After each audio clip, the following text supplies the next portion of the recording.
Romeo is a Montague and Juliet a Capulet. Their families are enmeshed in a feud, but the moment they meet when Romeo and his friends attend a party at Juliet's house in disguise, the two fall in love and quickly decide that they want to be married.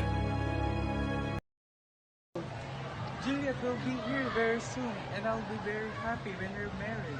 Listen, Romeo, you only love Rosalie for a few weeks. Remember, if you marry Juliet, you must love her and stay with her for the rest of your life. Yes, I understand. I'll always love her. Romeo, the nurse told me to meet you here. She said Father Lawrence could marry us. And I will do. Come with me.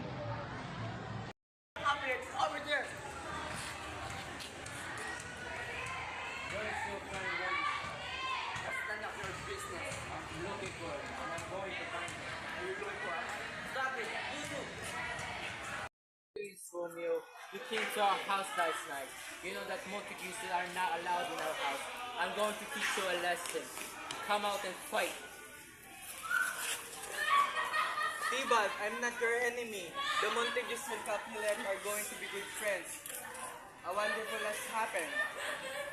Talking about? I want to fight with him, Romeo. Ren, I fight. Come on. Stop fighting! Don't you remember what Princess Calus said? Bonbolio, help me to stop them.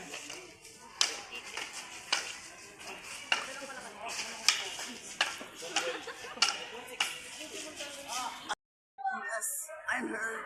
I'm sorry, Mercutio. I was trying to help. Mercutio, he's dead. Tybalt, come back. Romeo must die. He's murdered. He killed my nephew, Tybalt. But Tybalt was a murderer too, Lady Captain. Sir, our son is not a murderer. He killed Tybalt because he was angry. Listen, all of you. I have decided not to execute Romeo, but he must leave Verona, and he can never come back. Tell him that he must leave immediately. If he ever comes back to Verona, he will die. Now go home and keep the peace. I'm excited. Romeo is going to be with me tonight. We're married now. But the only person who knows are Father Lawrence and my nurse. Here she is now. Juliet, my dear, something terrible has happened. He's dead. Not Romeo, not my husband. Don't worry, my dear. Listen, I go to Father Lawrence's house and tell Romeo to come here to Juliet tonight to say goodbye to her. Thank you, nurse. You're very kind. Wait, take this ring and give it to Romeo. Tell him that I love him. The two of you must marry as soon as possible. What day is it today? It's Monday night, sir. Right. The wedding will be on Thursday. I just thought of something I want Juliet to forget about Tybalt's death. I think that she'll be happy when she marries. I know that you love Juliet and that you all like to marry her. The two of you must marry. My daughter is very unhappy. Losing Tybalt died this morning. Lord, Jay! Sorry to hear that. Can I talk to Juliet? Not at this moment, Paris. It's very late and he needs to rest. Mister, I just thought of something. I want Juliet to... What? On Thursday? It's in 2 days. It's very sudden. I know. I'm very excited. I love Juliet for a long time. And I will be married. You don't even know her very well. Wait, Paris. Thursday is too soon. But father, it's already decided. And I'm very happy. Paris. Hello, Juliet, my love. You soon be my wife. Perhaps. I come to talk to the priest. I'm going to tell him how much you love me. I've come to talk to him alone. Can you leave us, please, Paris? Of course. Goodbye, my love. Never marry Paris. Don't you understand? I love Romeo. He's my husband. Listen, Juliet, I just thought of something. It won't be possible to wake you up. You will be called and still everyone will think that you are dead.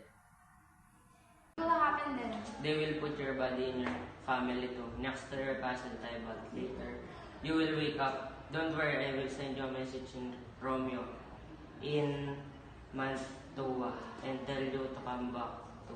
Go and ask all our friends to come to the wedding. She's with the prince, sir. She'll be back soon. Look, she's here now. She looks very happy. I'm sorry, Father. You told me to marry Paris, and you were right. I'm not going to cry anymore. Paris is the right name for me. I'm sorry if I didn't agree at first. This is a wonderful news. Oh, I'm so happy. Listen, everybody. The wedding will be tomorrow morning. Go and tell Paris. So beautiful, my dear. Go to bed now, Juliet. It's very late and you need to rest. Good night. We need more food and more tables and chairs. Bring those flowers over there. Hurry up. There is much time left. Why don't you go to bed, sir? It's very late. I can't sleep until second my daughter is going to marry Paris in the morning. After the wedding, we're going to have a party. It's the best party if I have. Paris will be here soon. Nurse, go and wake up Juliet. Paris coming. Help! Help! What's father? Juliet, my only child, please wake up. She was the first child in the world. She was only 13 and now she's dead. She was our only child. Now our lives are empty. We will never be happy again. Juliet, Dad, this is the word of my life.